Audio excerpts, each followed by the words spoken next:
Assalamualaikum warahmatullahi wabarakatuh. Baik, jadi kami dari kelompok 13 akan membahas materi mengenai perspektif Al-Quran tentang wadi'ah, syirkah, dan mudharabah dalam konteks ekonomi Islam. Baik, langsung saja ke materi pertama, yaitu definisi wadi'ah.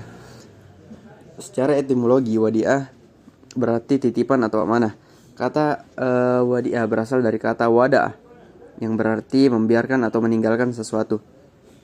Nah, secara terminologi, wadiah menurut mazhab Hanafi, Maliki, dan Hambali, ada dua definisi wadiah yang dikemukakan oleh ulama fikih. Yang pertama itu ulama Hanafiyah, yang mengatakan wadiah dengan makna penitipan merupakan suatu istilah dari mengikut sertakan orang lain dalam menjaga barangnya.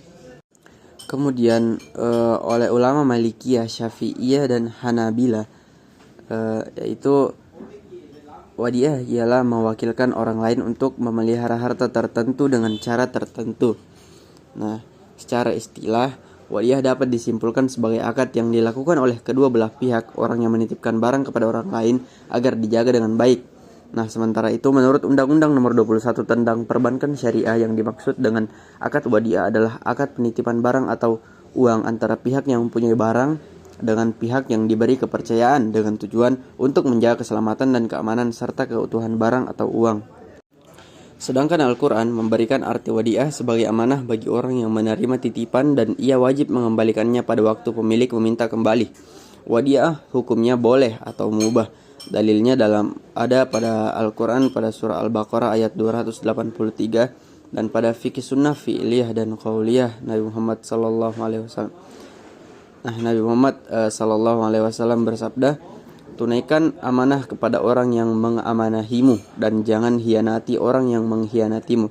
Hadis riwayat Abu Daud, At-Tirmizi, Ahmad, Al-Hakim, Al-Baihaqi.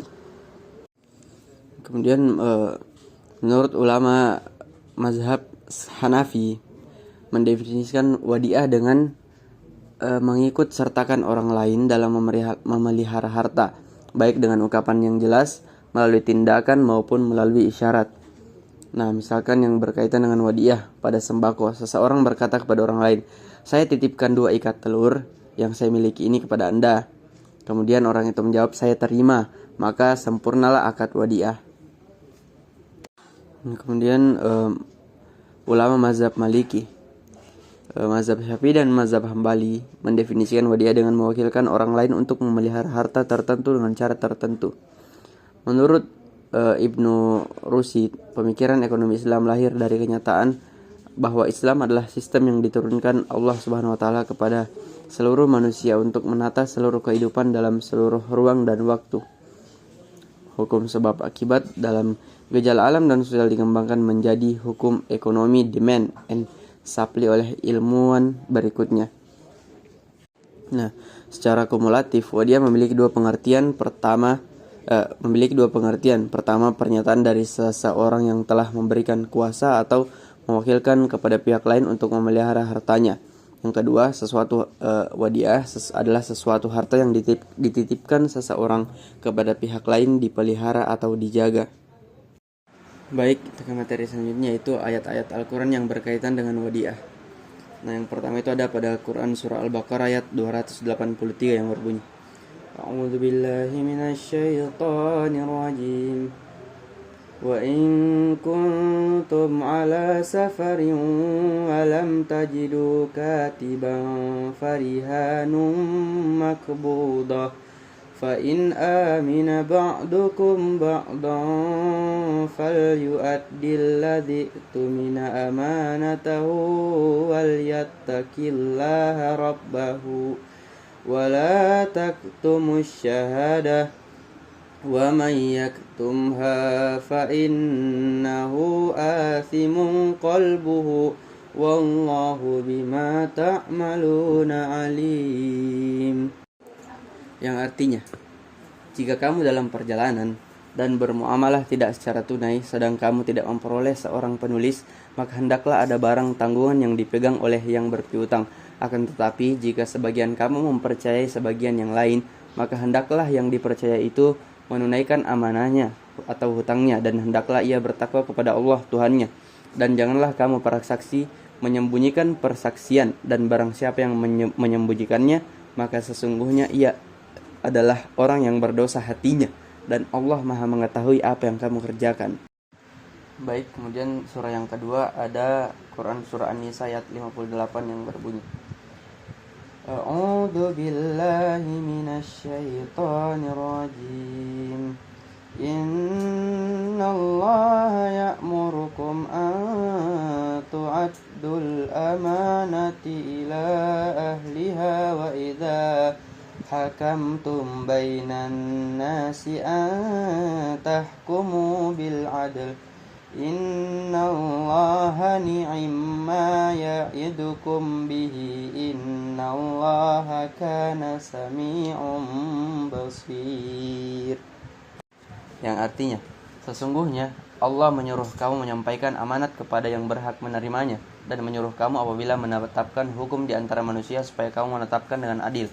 Sesungguhnya Allah memberi pengajaran yang sebaik-baiknya kepadamu. Sesungguhnya Allah adalah Maha mendengar lagi Maha melihat. Baik, kita ke materi selanjutnya, yaitu prinsip-prinsip dan implementasi wadiah dalam ekonomi Islam. Nah, prinsip wadiah dalam segi bahasa dapat diartikan sebagai meninggalkan atau meletakkan sesuatu kepada orang lain untuk dipelihara dan dijaga. Dari aspek teknis wadiah dapat diartikan sebagai titipan murni dari satu pihak ke pihak lainnya, baik individu maupun badan hukum, yang harus dijaga dan dikembalikan kapan saja si penitip mengkehendaki. Nah, simpanan atau tabungan yang berakat wadiah ada dua, yaitu wadiah yad amanah dan wadiah yad domanah.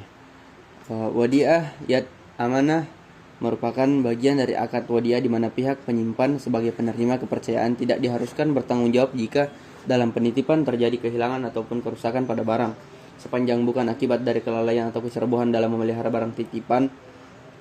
Biaya penitipan boleh dibebankan kepada pihak penitip sebagai kompensasi atas tanggung jawab pemeliharaan.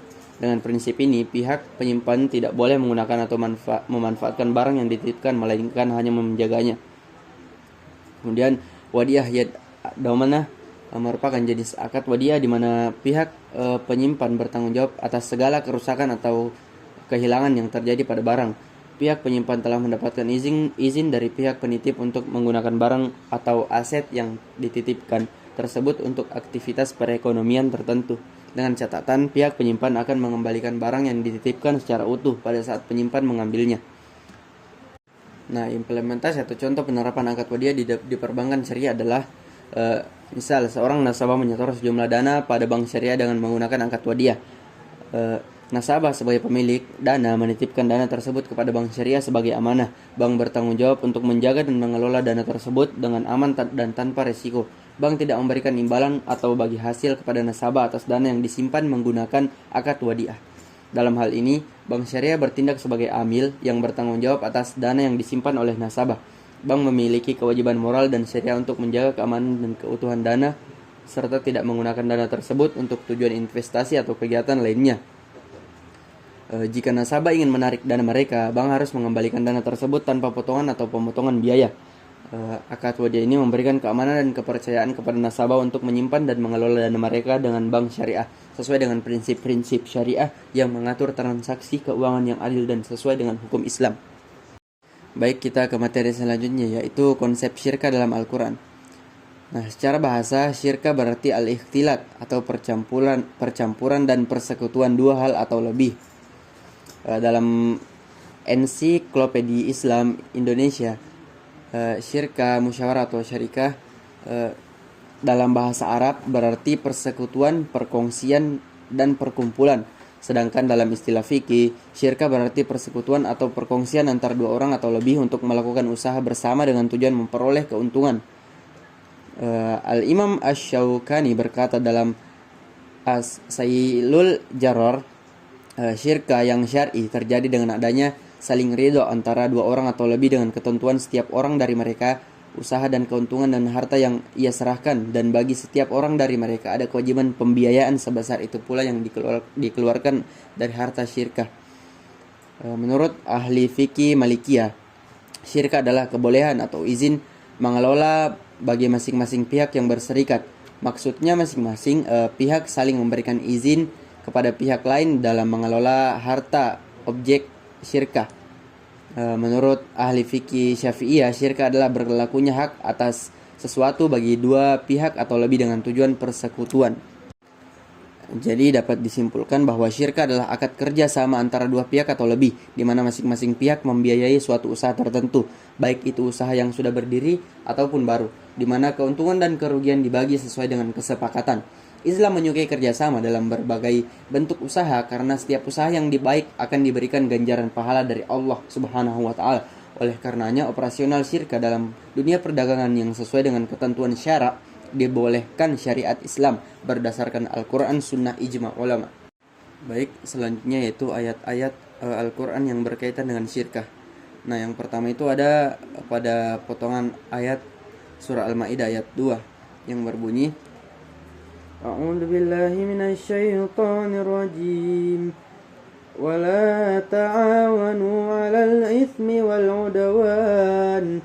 Wattaqullaha innallaha syadidul iqab. Yang artinya, dan tolong menolonglah kamu dalam mengerjakan kebajikan dan takwa, dan jangan tolong menolong dalam berbuat dosa dan pelanggaran. Nah, kemudian ayat yang kedua ada pada Quran surah Al-Anfal ayat 41 yang berbunyi, A'udzu billahi minasyaitonir rajim. Wa'lamu annama ghanimtum min syai'in fa'anna lillahi khumusahu walirrasul walidhil qurba wal yatama wal masakini wabnis sabil in kuntum amantum billahi wa ma anzalna ala abdina yaumal furqani yaumal taqal jam'an wallahu ala kulli syai'in qadir. Yang artinya, ketahuilah sesungguhnya apa saja yang dapat kamu peroleh sebagai rampasan perang, maka sesungguhnya 1/5 untuk Allah, Rasul, kerabat Rasul, anak-anak yatim, orang-orang miskin, dan ibnu sabil, jika kamu beriman kepada Allah dan kepada apa yang kami turunkan kepada hamba kami Muhammad di hari Furqan, yaitu di hari bertemunya dua pasukan, dan Allah Maha Kuasa atas segala sesuatu. Nah, kata ghanimah dalam ayat tersebut adalah harta rampasan perang yang diperoleh kaum muslimin bersama-sama dan dijadikan harta syirkah dengan pembagian yang adil menurut ketentuan syariat Islam dengan memperhatikan jenis dan usaha yang dikembangkan. Sabda Nabi Muhammad yang diriwayatkan oleh Abu Daud yang artinya, dari Abu Hurairah, Nabi SAW yang bersabda, Allah Subhanahu wa Ta'ala berfirman, Aku adalah pihak ketiga yang maha melindungi bagi dua orang yang melakukan mitra usaha selama salah seorang di antara mereka tidak berkhianat kepada perseronya. Apabila di antara mereka ada yang berkhianat, maka aku akan keluar dari mereka, tidak melindungi. Hadis riwayat Abu Daud dan Al-Hakim. Baik, selanjutnya kita beralih ke materi selanjutnya, yaitu prinsip-prinsip syirkah dan jenis-jenisnya. Syirkah merupakan investasi berdasarkan keadilan, di mana risiko bisnis akan dibagi kepada seluruh pihak-pihak yang terlibat. Nah, prinsip syirkah itu sendiri adalah bagi hasil, yaitu perjanjian kerjasama antara dua pihak atau lebih pemilik modal, uang atau barang untuk membiayai suatu usaha. Kemudian jenis-jenisnya. Nah, secara garis besar, Zuhaili pada tahun 1989 halaman 976 menyatakan syirkah dibagi menjadi dua jenis, yakni syirkah kepemilikan dan syirkah al-aqad. Nah, di mana syirkah al-milk ini adalah sebuah barang yang dimiliki oleh dua orang atau lebih tanpa adanya sebab akad syirkah di antara keduanya. Contohnya adalah hak waris saudara dan saudari seibu jika mereka lebih dari dua. Mereka mendapatkan bagian 1/3 dibagi rata di antara mereka tanpa ada yang dilebihkan sedikit pun, baik besar maupun kecil, atau juga dalam masalah waris kalalah. Kemudian syirkah ukut. Nah, secara umum syirkah ukut adalah perserikatan antara dua belah pihak atau lebih dalam hal usaha, modal dan keuntungan. Syirkah ukut adalah sebuah bentuk kongsi yang muncul dari dua orang yang berakad atau lebih dengan mencampurkan barang milik mereka untuk dikelola bersama-sama dengan keuntungan dan kerugian ditanggung bersama-sama sesuai dengan kesepakatan dan hak masing-masing. Adapun jika terjadi percampuran barang antara dua orang atau lebih tanpa adanya akad terdahulu, maka hal dinamakan syirkah milk, itu kepunyaan. Oleh karena itu yang membedakan antara syirkah milk dan ukut adalah akad. Secara umum ada beberapa syarat yang harus diperhatikan dalam melakukan syirkah ukut, karena hal tersebut akan berimbas pada sah dan tidaknya akad syirkah ukut. Yaitu yang pertama, hendaknya kedua orang yang berakad tersebut termasuk ahli dalam wakalah, dengan istilah lain sudah balik berakal dan bukan budak. Kemudian yang kedua, hendaknya barang yang diakati bisa diwakilkan kepada orang lain agar supaya setiap dari syari dapat mengolah bagian atau hak syariknya secara benar. Kemudian yang ketiga, hendaknya semua syuraka atau orang yang bersyarikat memastikan akad syirkahnya apakah yang akan mereka lakukan, apakah bentuk syirkah inan, amal, abdan, mudharabah atau muafadah.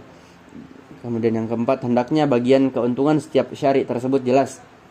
Jika keuntungan setiap syari tidak pasti, maka akad syirkah tersebut menjadi batal. Hal ini dikarenakan bahwa keuntungan adalah bagian dari ma'qud alaih. Maka tidak jelasnya keuntungan bagi para syari menjadikan akad syirkah tersebut menjadi batal, karena dikhawatirkan terjadinya perselisihan di antara para syari di kemudian hari. Kemudian yang terakhir, hendaknya tujuan dari setiap syari adalah bekerja mencari keuntungan. Maka dari itu seorang syari tidak diperkenankan melakukan hal-hal yang membahayakan dan merugikan syirkah yang telah disepakati, karena tujuan utama daripada syirkah adalah mencari keuntungan. Para ulama berselisih pendapat tentang pembagian syirkah ukut. Menurut mazhab Maliki, syirkah ukut terbagi 5 macam, yaitu syirkah muafadah, syirkah inan, syirkah amal, syirkah mudharabah, dan syirkah zamim. Adapun menurut mazhab Syafi'i, syirkah itu menjadi 4, yaitu syirkah inan, muafadah, abdan, dan wujuh, yang semuanya itu kita akan bahas satu persatu. Nah, syirkah inan adalah perkongsian antara dua pihak atau lebih yang masing-masing memberi kontribusi kerja dan modal. Syirkah ini hukumnya boleh berdasarkan dalil al-sunnah dan ijma sahabat. Contohnya, A dan B insinyur teknik sipil. A dan B sepakat menjalankan bisnis properti dengan membangun dan menjual belikan rumah. Masing-masing memberikan kontribusi modal sebesar 500 juta dan keduanya sama-sama bekerja dalam syirkah tersebut. Nah, mengenai syirkah ini tidak ada perselisihan pendapat di antara para ulama. Maka syirkah inan adalah termasuk salah satu jenis syirkah dalam Islam, karena hal ini menyerupai akad wakalah yang telah disepakati oleh para ulama terhadap kebolehannya. Nah, kemudian syirkah amal. Yang dinamakan dengan syirkah amal adalah sebuah akad yang disepakati oleh dua orang atau lebih yang masing-masing hanya memberikan kontribusi kerja tanpa kontribusi modal. Kontribusi kerja itu dapat berupa kerja pikiran ataupun kerja fisik, seperti pekerjaan tukang kayu, tukang batu, sopir, pemburu, nelayan, dan sebagainya. Dengan keuntungan dibagi berdasarkan kesepakatan di antara mereka. Syirkah ini disebut juga syirkah abdan. Hal ini dikarenakan bahwa modal dalam syirkah ini tidak berbentuk uang, tetapi berbentuk pekerjaan atau profesi para syuraka. Namun disyaratkan bahwa pekerjaan yang dilakukan merupakan pekerjaan halal, tidak boleh berupa pekerjaan haram. Misalnya pemburu sepakat berburu babi hutan. Nah, keuntungan yang diperoleh berdasarkan kesepakatan yang telah disepakati boleh sama dan boleh juga tidak sama di antara mitra-mitra usaha syari. Kemudian syirkah wujuh atau ketokohan. Nah, syirkah wujuh disebut juga syirkah ala azimam. Disebut syirkah wujuh karena didasarkan pada kedudukan, ketokohan atau keahlian seseorang di tengah masyarakat. Syirkah wujuh ini adalah syirkah antara dua pihak atau lebih yang tidak mempunyai modal apapun, modal uang dan pekerjaan. Syirkah ini hanya berdasarkan ketokohan saja. Bentuk syirkah wujuh ini antara dua pihak atau lebih yang bersyirkah dalam barang yang mereka beli secara kredit atas dasar kepercayaan pedagang kepada keduanya tanpa kontribusi modal dari masing-masing pihak. Misal, A dan B adalah toko yang dipercaya pedagang. Lalu A dan B bersyirkah wujuh dengan cara membeli barang dari seorang pedagang, misalnya si C, secara kredit. A dan B bersepakat masing-masing memiliki 50% dari barang yang dibeli. Lalu keduanya menjual barang tersebut dan keuntungannya dibagi dua, sedangkan harga pokoknya dikembalikan kepada si C atau si pedagang. Kemudian syirkah mudharabah. Nah, syirkah mudharabah adalah syirkah antara dua pihak atau lebih dengan ketentuan satu pihak memberikan kontribusi kerja, sedangkan pihak lain memberikan kontribusi modal. Istilah mudharabah dipakai oleh ulama Irak, sedangkan ulama Hijaz menyebutnya qirat. Nah, mungkin teman-teman sudah tahu tentang syirka mudharabah ini. Apa itu mudharabah? Kemudian yang terakhir itu syirka muwafadah. Nah, syirka muwafadah adalah syirka antara dua pihak atau lebih yang menggabungkan semua jenis syirka di atas yang saya jelaskan tadi, yaitu syirka inan, abdan, mudharabah, dan wujuh. Nah, syirka muwafadah dalam pengertian ini menurut An-Nabani adalah boleh, sebab setiap jenis syirka yang sah ketika berdiri sendiri, maka sah pula ketika digabungkan dengan jenis syirka lainnya. Keuntungan yang diperoleh dibagi sesuai dengan kesepakatan, sedangkan kerugian ditanggung sesuai dengan jenis syirkanya, yaitu ditanggung oleh para pemodal sesuai porsi modal jika berupa syirkah inan.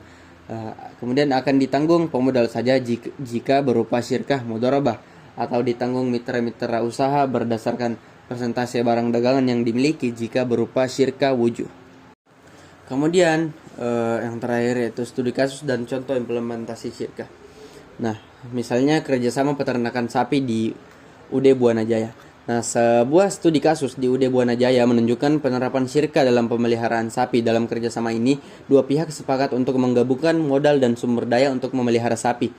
Akad yang digunakan adalah syirkah inan, di mana pemilik sapi mendapatkan hak atas kelahiran pertama, sementara hasil dari kelahiran kedua menjadi hak pemelihara. Penelitian ini menekankan pentingnya syirka dalam meningkatkan taraf kehidupan masyarakat dengan memberikan akses permodalan dan pengelolaan usaha yang lebih baik. Materi selanjutnya, konsep mudharabah dalam Al-Quran. Mudharabah disebut juga qirat atau muqaradah. Makna keduanya sama, tapi umumnya mudharabah adalah istilah yang digunakan oleh penduduk di Irak, sedangkan istilah qirat digunakan oleh masyarakat Hijaz. Adapun dalam literatur kitab fikih 4 mazhab, maka umumnya akan ditemukan bahwa istilah mudharabah adalah istilah yang dipakai oleh ulama Hanafiyah dan Hambali, sedangkan istilah qirat umumnya dipakai oleh para ulama Syafi'i dan Maliki. Mudharabah atau qirat diambil dari kata al-qardu yang berarti al-qat atau potongan. Secara istilah, mudharabah bisa diartikan sebagai sebuah akad kerjasama usaha antara dua pihak di mana bentuk kontrak antara dua pihak ini salah satu pihak berperan sebagai pemilik modal dan mempercayakan sejumlah modalnya untuk dikelola oleh pihak kedua, yakni si pelaku usaha dengan tujuan untuk mendapatkan untung. Ayat-ayat Al-Quran yang berkaitan dengan mudharabah. Yang pertama, Quran Surah Al-Muzammil ayat 20, yang artinya, sesungguhnya Tuhanmu mengetahui bahwasannya kamu berdiri sembahyang kurang dari 2/3 malam, atau 1/2 malam, atau sepertiganya, dan demikian pula segolongan dari orang-orang yang bersama kamu. Dan Allah menetapkan ukuran malam dan siang. Allah mengetahui bahwa kamu sekali-kali tidak dapat menentukan batas-batas waktu-waktu itu, maka Dia memberi keringanan kepadamu. Karena itu, bacalah apa yang mudah bagimu dari Al-Quran. Dia mengetahui bahwa akan ada di antara kamu orang-orang yang sakit dan orang-orang yang berjalan di muka bumi mencari sebagian karunia Allah, dan orang-orang yang lain lagi berperang di jalan Allah. Maka bacalah apa yang mudah bagimu dari Al-Quran, dan dirikanlah sembahyang, tunaikan zakat, dan berikanlah pinjaman kepada Allah, pinjaman yang baik, dan kebaikan apa saja yang kamu perbuat untuk dirimu. Niscaya kamu memperoleh balasannya di sisi Allah sebagai balasan yang paling baik dan yang paling besar pahalanya, dan mohonlah ampun kepada Allah. Sesungguhnya Allah Maha Pengampun lagi Maha Penyayang. Ayat terakhir dari surah Al-Muzammil di atas, jika diambil makna iktisadnya, secara umum membahas tentang kewajiban berzakat dari harta kekayaan dan anjuran kepada hambanya yang beriman menyerahkan hartanya kepada Allah sebagai piutang yang akan dibayar oleh Allah secara berlipat ganda. Kaitan makna ayat ini dengan mudharabah. Yang pertama, kata yadribu, berjalan di muka bumi. Dalam ayat ini dapat berarti bepergian, meninggalkan tempat tinggal untuk mencari sebagian karunia Allah. Kata kunci kedua adalah mengenai qardun yang merupakan isi dari qirad yang berarti pinjaman. Dalam tafsir Al-Marghi, makna qirad ini berarti memberikan pinjaman yang baik kepada Allah dengan jalan menafkahkan di jalan kebaikan untuk individu-individu dan golongan-golongan sehingga dapat membawa manfaat. Prinsip-prinsip mudharabah dan mekanismenya. Prinsip mudharabah adalah salah satu akad kerjasama kemitraan berdasarkan prinsip berbagi untung dan rugi. Dilakukan sekurang-kurangnya oleh dua pihak, di mana pihak pertama memiliki dan menyediakan modal disebut sahibul mal, sedangkan yang kedua memiliki keahlian skill dan bertanggung jawab atas pengelolaan dana atau manajemen usaha proyek tertentu disebut mudarib. Prinsip bagi hasil dikenal sebagai profit and loss sharing, di mana ketika mudarib mendapatkan hasil dari pengembangan modal usaha dari sahibul mal, maka keuntungan yang didapat dibagi sesuai dengan perjanjian. Begitu pula dengan kerugian, maka antara mudarib dengan sahibul mal sama-sama menanggung. Konsep inilah yang diusung oleh syariah, bahwa skema mudharabah ini menerapkan sistem kerjasama berbasis keadilan. Secara umum, mudharabah terbagi menjadi dua jenis, yaitu mudharabah muta'allaq dan mudharabah muqayyadah.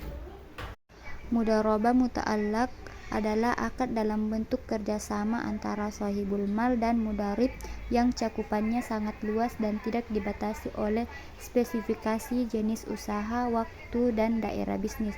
Penerapan mudharabah muta'allaq dapat berupa tabungan. Berdasarkan prinsip ini, tidak ada pembatasan bagi bank dalam menggunakan dana yang dihimpun. Mudharabah muqayyadah atau disebut dengan istilah restricted mudharabah adalah kebalikan dari mudharabah muta'allaq.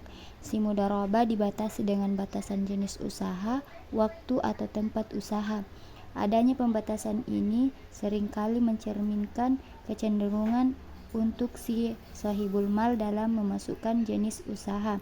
Studi kasus dan contoh implementasi mudharabah seperti pada implementasi di PT Bank Pembiayaan Rakyat Syariah di Makassar, Harta Insan Karimah. BPRS HIK menerapkan sistem bagi hasil dalam pembagian hasil tabungan mudharabah. Dalam sistem ini, keuntungan dibagi berdasarkan nisbah yang telah disepakati sebelumnya. Misalnya, 70% untuk nasabah dan 30% untuk bank. Jika terjadi kerugian, kerugian tersebut ditanggung oleh pemilik dana, kecuali jika ada kelalaian dari pengelolaan dana. Proses perhitungan hasil dilakukan sebelum dipotong biaya operasional dengan dasar perhitungan dari total pendapatan kotor. Perbandingan dan sinergi antara wadiyah, syirka, dan mudharabah. Yang pertama, perbandingan prinsip dan implementasi. Dalam ekonomi Islam, terdapat beberapa akad utama yang digunakan dalam berbagai kegiatan ekonomi, termasuk wadiyah, syirka, dan mudharabah. Ketiga akad ini memiliki prinsip dasar yang berbeda, namun saling melengkapi dalam praktiknya. Wadiyah merupakan akad penitipan harta kepada pihak lain yang diberikan amanah untuk menjaga atau mengelola harta tersebut. Prinsip utama dari akad ini adalah amanah, di mana pihak penerima titipan muwaddi bertanggung jawab untuk menjaga harta sesuai kesepakatan. Dalam implementasinya, wadiyah digunakan dalam produk perbankan syariah seperti rekening tabungan non-bagi hasil. Wadiyah sendiri terbagi menjadi dua jenis, yaitu wadiyah yad amanah dan wadiyah yad damanah. Syirka adalah akad kerjasama antara dua pihak atau lebih dengan tujuan memperoleh keuntungan bersama melalui kontribusi modal, tenaga, atau keahlian. Prinsip utama syirka adalah keadilan dalam pembagian keuntungan dan tanggung jawab. Jenis-jenis syirka yaitu syirka inan, kerjasama dengan kontribusi modal yang berbeda, dan syirka mufawadah, kerjasama dengan kontribusi modal yang sama dan tanggung jawab penuh bersama. Implementasi syirka banyak ditemukan dalam investasi kolektif, joint venture, dan usaha kemitraan. Mudharabah adalah akad kemitraan antara pihak modal, rabbul mal, dan pengelola usaha mudharib. Prinsip utama mudharabah adalah pembagian keuntungan berdasarkan kesepakatan awal, sedangkan kerugian ditanggung sepenuhnya oleh pemilik modal, kecuali jika disebabkan oleh kelalaian pengelola. Mudharabah terbagi menjadi dua, yaitu mudharabah muta'allaq dan mudharabah muqayyadah. Implementasi mudharabah banyak ditemukan dalam pembiayaan proyek atau investasi berbasis bagi hasil. Sinergi praktik ekonomi Islam. Ketiga akad ini tidak hanya berdiri sendiri tetapi juga dapat bersinergi dalam menciptakan solusi keuangan berbasis syariah. Sinergi ini membantu meningkatkan inklusi keuangan dan menciptakan produk keuangan yang inovatif. Implikasi bagi praktik keuangan kontemporer. Penerapan wadiyah, syirkah dan mudharabah memberikan berbagai implikasi penting bagi praktik keuangan kontemporer, terutama dalam konteks stabilitas ekonomi dan inklusi keuangan. Stabilitas keuangan. Prinsip bagi hasil dalam syirkah dan mudharabah membantu mengurangi risiko sistem yang bisa terjadi dalam sistem keuangan berbasis bunga. Inklusi keuangan. Dengan menghilangkan unsur riba, akad-akad ini membuka peluang bagi pelaku usaha kecil dan menengah untuk mendapatkan pendanaan tanpa tekanan bunga tetap. Inovasi keuangan syariah. Integritas ketiga akad ini memungkinkan lahirnya produk keuangan yang relevan dengan kebutuhan modern seperti sukuk berbasis proyek dan finansi berbasis syariah.